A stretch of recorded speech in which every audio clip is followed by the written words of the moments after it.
Hello दोस्तों, मैं हूँ रुबैया मलिक और आप लोग सुन रहे हैं कहीं इश्क ना हो जाए। इस कहानी में आगे क्या होने वाला है, आइए सुनते हैं। गौरव बस नॉन स्टॉप बोल रहा था और दृष्टि मुस्कुराते हुए इसकी बातें सुन रही थी। गौरव बिस्तर से उठते हुए कहता है, अब मैं चलता हूँ। ये कहकर वो बालकनी की तरफ जाने लगता है। दृष्टि पीछे से कहती है, सुनिए। गौरव पीछे पलटकर कहता है, ओहो दृष्टि, मैं जानता हूँ कि तुम गले लगना चाहती हो, पर अभी खुद पर काबू पालो। एक बार शादी हो जाने दो, उसके बाद जितना चाहे गले लगाना। दृष्टि हंसते हुए कहती है, शट अप, मैं कह रही थी कि दरवाजे से चले जाओ। गौरव कहता है, नहीं, कोई देखेगा तो क्या सोचेगा। दृष्टि कहती है, आप कब से लोगों की फिक्र करने लगे। गौरव कहता है, मुझे अपनी नहीं तुम्हारी फिक्र है। वो बेहद प्यार से कहता है। दृष्टि इस बात से शर्मा जाती है। गौरव बालकनी से नीचे उतरकर चला जाता है। दृष्टि उसकी बातों में डूबी अभी भी मुस्कुरा रही थी। दूसरी तरफ अनिका सोने की कोशिश कर रही थी, पर उसे नींद नहीं आ रही थी। अर्जुन बिस्तर से टेक लगाकर अब भी लैपटॉप खोलकर बैठा था। अनिका बार बार करवटें बदल रही थी।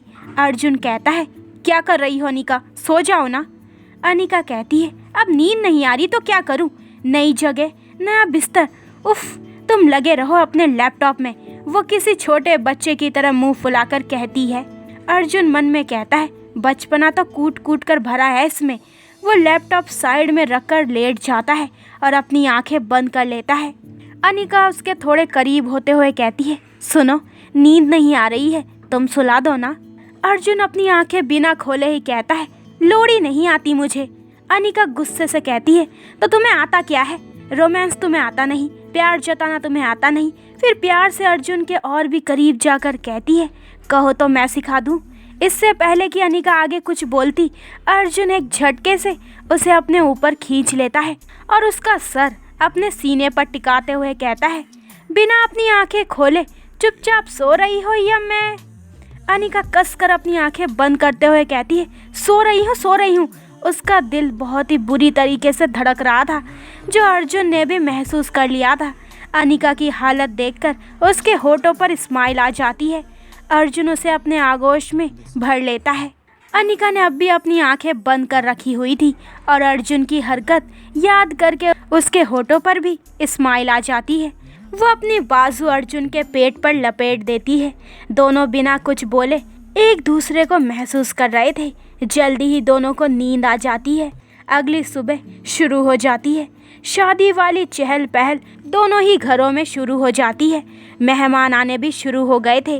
अर्जुन और गौरव ऑफिस का काम भी घर से ही देख रहे थे। वैसे तो वो दोनों ही एक दूसरे के सामने जाने से बच रहे थे, लेकिन कभी ना कभी उनका सामना हो ही जाता था और फिर मेहमानों के सामने दोनों को ही मजबूरी में बोलना ही पड़ता था। गायत्री का झुकाव भी अर्जुन की तरफ बढ़ता जा रहा था। उसे खुद पर बहुत ही शर्मिंदगी हो रही थी कि वो बचपन से अर्जुन के साथ कैसा व्यवहार करती आई है और अर्जुन ने कभी इसका विरोध नहीं किया। इसी बात पर उसका दिल रोने लगता है। 2 दिन ऐसे ही बीत जाते हैं।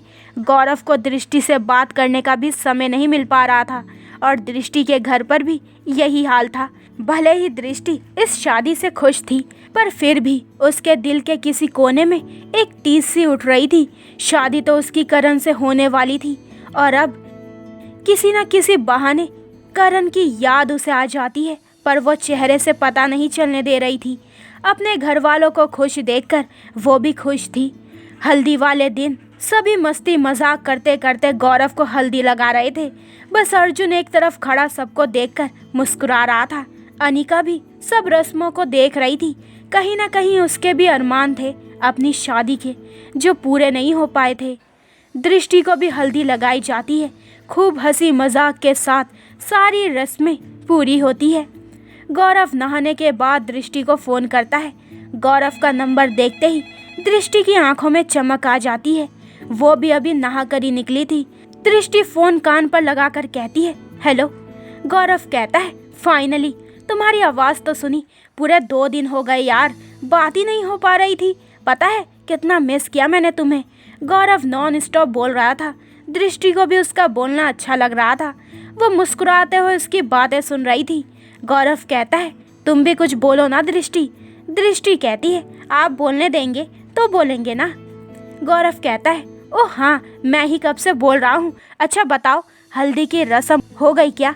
दृष्टि कहती है, जी अच्छे से हो गई है। गौरव कहता है, मैं अभी बस नहा कर आया हूँ। दृष्टि भी कहती है, मैं भी।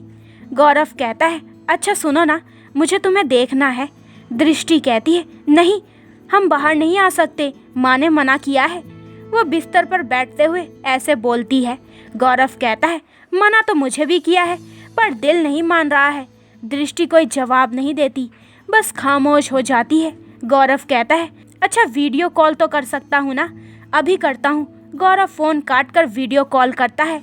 दृष्टि फ़ोन उठाती उससे पहले ही मयूरा उसके हाथ से फ़ोन छीन लेती है और खुद फ़ोन उठा लेती है। दृष्टि को देखने की खुशी जो गौरव के चेहरे पर थी, वो मयूरा को देखकर ही गायब हो जाती है और इस बात को मयूरा भी नोटिस कर लेती है। गौरव कहता है, अरे भाभी आप? मयूरा कहती है, क्या बात है गौरव, मुझे देखकर खुशी नहीं हुई तुम्हें? गौरव सकपका जाता है और कहता है, ऐसी बात नहीं है भाभी। मयूरा कहती है, तो कैसी बात है? गौरव कहता है, भाभी वो दृष्टि बात करवाइए ना। मयूरा कहती है, ना ना, दुल्हन को हल्दी लग गई है, अब आप नहीं देख सकते, अब तो सीधा कल देखना दुल्हन के रूप में, ठीक है? सब्र रखिए तब तक। गौरव हेलो हेलो करता रह जाता है और मयूरा मुस्कुराते हुए फ़ोन कट कर देती है। ऐसे ही दिन बीत जाता है। अगले दिन बारात निकलने की सभी तैयारियां हो गई थी। गायत्री को भी मजबूरी में शामिल होना ही पड़ा। सावित्री जी तो बहुत खुश थी। हर कोई इधर से उधर घूम रहा था, कोई सेल्फी लेने में बिजी था तो कोई किसी काम में। बस हमारे अर्जुन बाबू एक जगह खड़े थे। गोल्डन कलर की शेरवानी में वो बहुत ही जच रहा था। चेहरे पर हल्का हल्का गुस्सा लिए वो बार बार घड़ी देख रहा था। ये गुस्सा उसे अनीका पर आ रहा था। शादी के कामों में अनीका ने खुद को इतना उलझा लिया कि वो बेचारे अर्जुन को टाइम ही नहीं दे पा रही थी। अब अर्जुन माने या ना माने, आदत लग गई थी उसे अनीका की। आज सुबह से ही उसने अनीका को नहीं देखा था। आंखें तरस रही थी उसकी अनीका को देखने के लिए, कान तरस गए थे उसकी कचर पचर सुनने के लिए। इस वक्त भी अनीका पार्लर गई हुई थी। अर्जुन की नजरें दरवाजे पर ही थी। अब आएगी, अब आएगी। तभी सावित्री जी की आवाज़ उसके कानों में पड़ती है, अर्जुन बेटा जाओ देखो तो ज़रा, गौरव तैयार हुआ कि नहीं, अभी तक बाहर क्यों नहीं आया? अर्जुन कहता है, जी दादी माँ। अर्जुन ऐसा बोलकर गौरव के कमरे की तरफ बढ़ जाता है। हालांकि वो अभी भी पहले की तरह नहीं हो पाए थे। एक गहरी सांस लेकर अर्जुन गौरव के कमरे में चला जाता है। गौरव किसी गहरी सोच में गुम अपने हाथों में पगड़ी लेकर बैठा था। अर्जुन उसकी तरफ देखता है तो उसे गौरव की बात याद आ जाती है, भाई भाई जब मेरी शादी होगी ना तो पगड़ी तो मैं आपके हाथ से ही पहनूंगा। शायद गौरव भी यही सोच रहा था। अर्जुन आगे बढ़ता है और बिना कुछ बोले गौरव के हाथ से पगड़ी लेकर उसे पहना देता है। गौरव को भी बहुत खुशी होती है। अर्जुन बिना कुछ बोले वापस जाने लगता है। गौरव पीछे से कहता है, भाई। अर्जुन के कदम रुक जाते हैं पर वो पीछे नहीं पलटता। गौरव उसके सामने जाकर एकदम से उसके गले लग जाता है। आज नहीं रोक पाता वो खुद को। अर्जुन के कलेजे को भी ठंडक मिल जाती है पर उसके हाथ हवा में ही रह जाते हैं। अर्जुन उसको खुद से पीछे करते हुए कहता है, नीचे सब तुम्हारा इंतज़ार कर रहे हैं। गौरव को एहसास होता है कि वो क्या कर रहा है। वो अपनी नज़रें चुराते हुए कहता है, आप चलिए मैं आ रहा हूँ। अर्जुन उसके कमरे से बाहर जाता है। जैसे वो कमरे का दरवाज़ा बंद करके पीछे पलटता है तो पीछे चली आ रही अनीका से टकरा जाता है। अनीका उसे कसकर पकड़ लेती है। अर्जुन के हाथ उसकी आधी खुली पीठ पर होते हैं। गोल्डन कलर का लहंगा, रॉयल रेड कलर का डीप नेक ब्लाउज, अच्छे से पिन किया हुआ नेट का दुपट्टा, हैवी मेकअप और उसके लाल होठ, किसी दुल्हन से कम नहीं लग रही थी अनीका। अर्जुन तो खो गया था उसकी मासूम सी खूबसूरती में, पलके झपकाना भूल गया था वो। अर्जुन की निगाहें अनीका सहन नहीं कर पा रही थी। वो शर्मा कर अपना चेहरा अर्जुन के सीने में छिपा लेती है और कहती है, मत देखिए ना ऐसे, मुझे कुछ कुछ हो जाता है। अर्जुन के चेहरे पर बड़ी वाली स्माइल आ जाती है। आखिर इस चीज़ को तो कब से मिस कर रहा था वो। अनीका का इस तरीके से उसे छेड़ना अर्जुन को बहुत अच्छा लगता था। वो मन में सोचता है, नौटंकी कहीं की आते ही शुरू हो गई। अर्जुन उसे खुद से अलग करते हुए कहता है, नीचे चलो, सब वेट कर रहे हैं। अनिका उसके गले में अपनी बाहें ढालते हुए कहती है, पहले बताओ मैं कैसी लग रही हूँ। अर्जुन इधर उधर देखते हुए कहता है, क्या कर रही हो, कोई देख लेगा, हटो। अनिका उसके और भी करीब जाते हुए कहती है, ना पहले बताओ वरना मैं नहीं हटूंगी। अर्जुन बेबसी से कहता है, अनिका। अनिका उससे दूर होकर नीचे जाने लगती है, पर थोड़ी देर पहले जो उसके चेहरे पर चमक थी वह उदासी में बदल जाती है, जो अर्जुन ने भी देख लिया था। वो भी एक गहरी सांस लेकर उसके पीछे जाता है। कमरे में गौरव पूरी तरीके से तैयार हो गया था। उसकी खुशी चेहरे से साफ दिख रही थी। उसे इस चीज़ का दुख नहीं था कि दृष्टि उससे प्यार नहीं करती, बल्कि इस बात की ज़्यादा खुशी थी कि दृष्टि अब उसकी हो जाएगी, वो भी हमेशा के लिए। चाहे दोस्त बनकर ही सही, दोनों साथ होंगे। खुद को आईने में एक नज़र देखकर वो आगे बढ़ता है। जैसे ही वो दरवाज़ा खोलता है तभी भागकर एक बच्चा उसके पास आकर, जो कि शादी में आया था, वो बच्चा कहता है, चाचू चाचू, वो दादी कह रही है कि आपकी अलमारी में एक छोटी सी बैग रखी है, वो दे दो।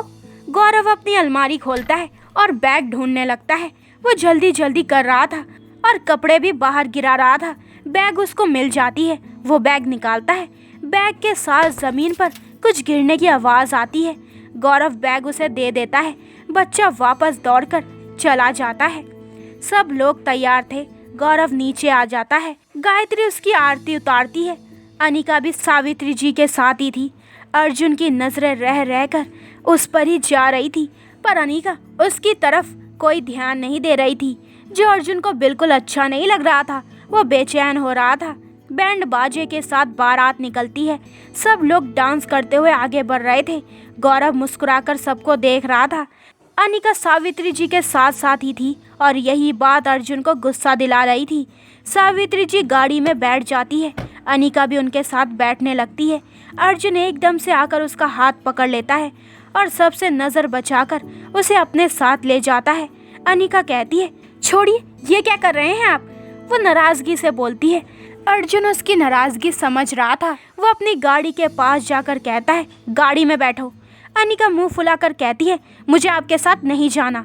अर्जुन कहता है, पर मुझे तुम्हारे साथ ही जाना है। वो उसके करीब होकर ऐसा बोलता है। अनिका की धड़कनें बेकाबू होने लगती है। नज़रें उठाकर अर्जुन की तरफ देखने की उसकी हिम्मत नहीं हो रही थी। अर्जुन गाड़ी का दरवाज़ा ओपन करता है और अनिका चुपचाप उसमें बैठ जाती है। अर्जुन भी अपनी सीट पर जाकर बैठ जाता है और अपनी सीट बेल्ट पहनता है। अनिका भी अपनी सीट बेल्ट पहनने की कोशिश करती है।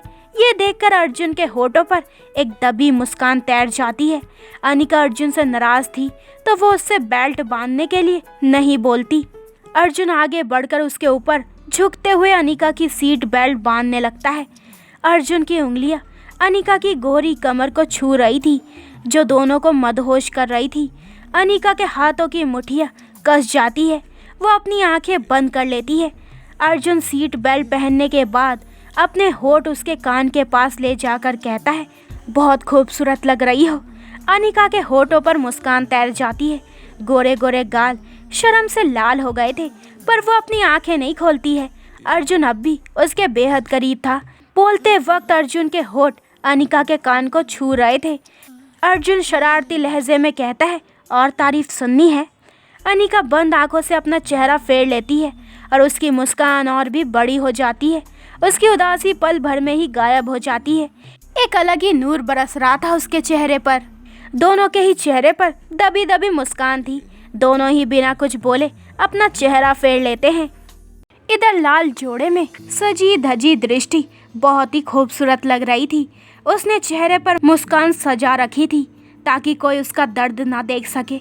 किसी न किसी बहाने से करण की याद उस पर हावी हो गई थी। सारी लड़कियां उसको घेर कर बैठी हुई थी। बाहर से बारात आने की आवाज़ आती है। दृष्टि नर्वस हो जाती है। सारी लड़कियां बाहर भागते हुए कहती है, चलो चलो बारात देखेंगे। दृष्टि रूम में अकेली होती है। वो सर झुकाकर बस एक टक ज़मीन को घूर रही थी। दो आंसू झलक कर गालों पर आ ही जाते हैं। वो अपनी आंखें बंद कर लेती है। नहीं नहीं, रोना नहीं है तुझे। मना किया है ना तुझे रोने के लिए, पर तुम मानती नहीं है ना। दृष्टि अपनी आंखें खोलती है। उसे ऐसा लगता है कि जैसे सामने करण हो, दृष्टि के आंसू बह जाते हैं। करण कहता है, अरे रोने के लिए मना किया है ना, फिर भी रो रही हो। दृष्टि हैरानी से उसकी तरफ देखती है। करण फिर से कहता है, ऐसे क्या देख रही हो? वादा किया था ना तुमने कि जब तुम दुल्हन बनोगी तो सबसे पहले मैं ही तुम्हें देखने आऊंगा। देखा, मैंने अपना वादा निभा दिया। दृष्टि बस एकटक उसकी बातें सुन रही थी। करण की मौत के बाद वो पहली बार उसे दिखाई दे रहा था। करण उसके कदमों के पास बैठते हुए कहता है, पर तुमने अपना वादा नहीं निभाया। दृष्टि उसकी तरफ देखती है जैसे पूछ रही हो, कौन सा वादा? करण कहता है, बोला था ना तुमसे कि हमेशा वैसी ही रहना, पर तुम तो पूरी बदल गई। तुम मेरी दृष्टि हो ही नहीं। दृष्टि अपने हाथ से उसका चेहरा छूने की कोशिश करती है, पर छू नहीं पाती। करण कहता है, मैं कहीं नहीं हूँ दृष्टि, कहीं नहीं। बहुत दूर जा चुका हूँ और अब कभी लौट कर नहीं आ सकता, कभी नहीं। मुझे जाने दो दृष्टि, जाने दो। तुमने बांध रखा है मुझे आज भी।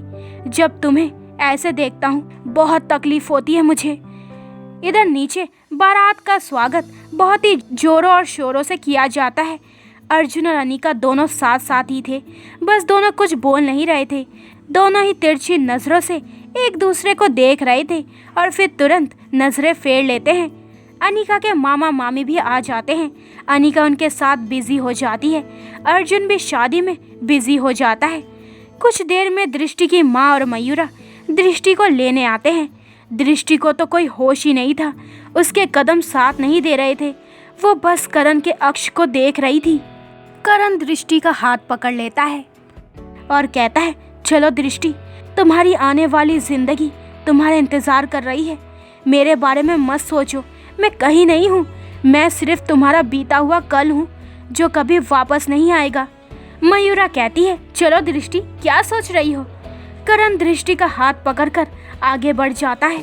दृष्टि एक डोर में बंधी उसके साथ साथ चलने लगती है। उसके पीछे मयूरा और उसकी माँ भी थी। करण को कोई भी नहीं देख सकता था, उसे सिर्फ दृष्टि ही देख सकती थी। दुल्हन बनी दृष्टि पर जब गौरव की नजर पड़ती है तो उसकी आंखों में हल्की सी नमी तैर जाती है, जिसे वह सबसे छिपा लेता है। ये वो गौरव था ही नहीं जो शादी की खुशी में पागल हुआ जा रहा था। नहीं, ये कोई और ही था। मात्र 10 मिनट में जिंदगी बदल गई थी उसकी। उस बैग को निकालते वक्त कुछ तो हो गया था उसको। गौरव बस एकटक दृष्टि को देख रहा था और दृष्टि करण को। करण मुस्कुराकर उसको सामने देखने का इशारा करता है और करण कहता है, उसे देखो दृष्टि, मुझे नहीं, वो है तुम्हारी जिंदगी। दृष्टि गौरव की तरफ देखती है। गौरव तुरंत अपनी नजरें फेर लेता है। दृष्टि मंडप के पास पहुंच जाती है। गौरव आगे बढ़कर उसके सामने अपना हाथ करता है। दृष्टि करण की तरफ देखती है। करण दृष्टि का हाथ गौरव के हाथ में दे देता है और खुद पीछे हो जाता है और होता ही चला जाता है। दृष्टि पीछे मुड़कर देखती है तो उसे वो कहीं नजर नहीं आता। उसके कान में करण के शब्द घूम रहे थे, मुझे जाने दो दृष्टि, मुझे जाने दो। मैं तुम्हारा बीता हुआ कल हूँ, भूल जाओ मुझे। एक धुएं की तरह करण कहीं गायब हो गया था, जो कभी नहीं आने वाला था। गौरव उसका हाथ पकड़कर मंडप पर लेकर आता है। दोनों ही एक दूसरे को जयमाला पहना देते हैं। शादी की रस्में शुरू होती है और हर रस्म के साथ करण दृष्टि से दूर होता जा रहा था और गौरव जुड़ता जा रहा था। पूरी शादी में गौरव खामोशी रहता है। हमेशा बकबक करने वाला गौरव आज उलझ गया था। दृष्टि भी ये बात नोटिस करती है। तो दोस्तों, ये वाला एपिसोड यहीं पे ख़त्म होता है। अगले एपिसोड में जानेंगे कि इस कहानी में आगे क्या होने वाला है। आखिर ऐसा क्या हुआ जो गौरव थोड़ी देर पहले इतना खुश था, अब एकदम से दुखी हो गया था। आखिर उस बैग को निकालते वक्त उसके हाथ में क्या लगा था, जिसे देखने के बाद गौरव की जिंदगी ही बदल गई। तो आगे के एपिसोड और भी इंटरेस्टिंग होने वाले हैं, तो मेरे चैनल को जल्दी से सब्सक्राइब करें ताकि आपको मेरे न्यू एपिसोड का नोटिफिकेशन सबसे पहले मिल जाए। लाइक शेयर करें और कमेंट्स करके मुझे ज़रूर बताएं कि आप लोगों को ये स्टोरी कैसी लग रही है। अपना ख्याल रखें। बाय दोस्तों।